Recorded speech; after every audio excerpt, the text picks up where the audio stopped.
Ever stared at your monthly business finances and wondered, where did that chunk of change go? Especially those of you using Square appointments, you might be thinking, what percentage exactly are they taking? It's a question that can keep you up at night, especially when you're trying to grow your business. You're hustling, booking clients, providing top-notch services, and then there's that nagging feeling about transaction fees. We've all been there. You're trying to balance the books, understand your profit margins, and make smart financial decisions. But navigating the world of payment processing fees can feel like trying to solve a complex puzzle blindfolded. You're not alone. Many small business owners, from hairstylists and massage therapists to personal trainers and salon owners, rely on Square appointments to manage their bookings and payments. It's a convenient, user-friendly system, but understanding the associated costs is crucial to ensure your business remains profitable. Think about it. You've built your client base, you've invested in your skills, and you're providing a valuable service. The last thing you need is to be surprised by hidden fees or unexpected deductions. Clarity is key, and that's exactly what we're going to provide today.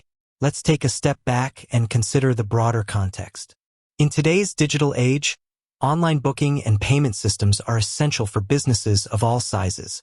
They streamline operations, improve customer experience, and allow you to focus on what you do best.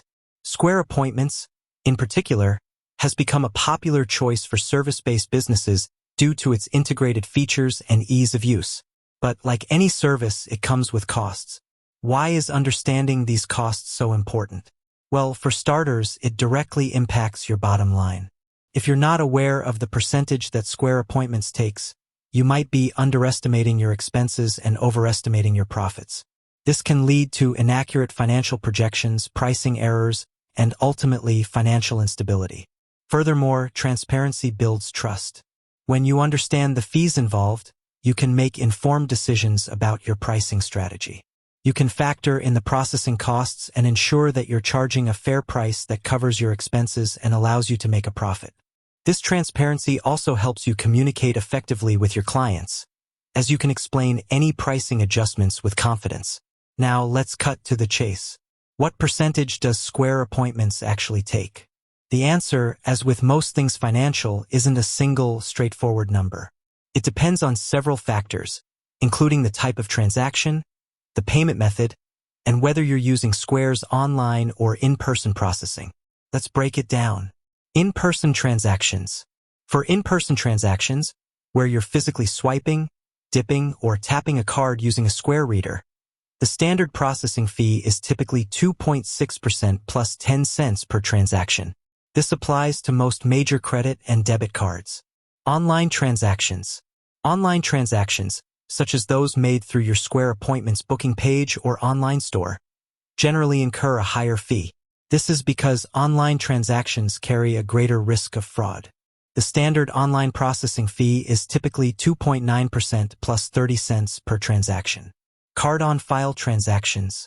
If you're charging clients using their card on file, the fees are similar to online transactions, usually 2.9% plus 30 cents per transaction. This is common for recurring appointments or subscription-based services. Square appointments subscription fees. Beyond the transaction fees, Square appointments also offers various subscription plans with different features and pricing.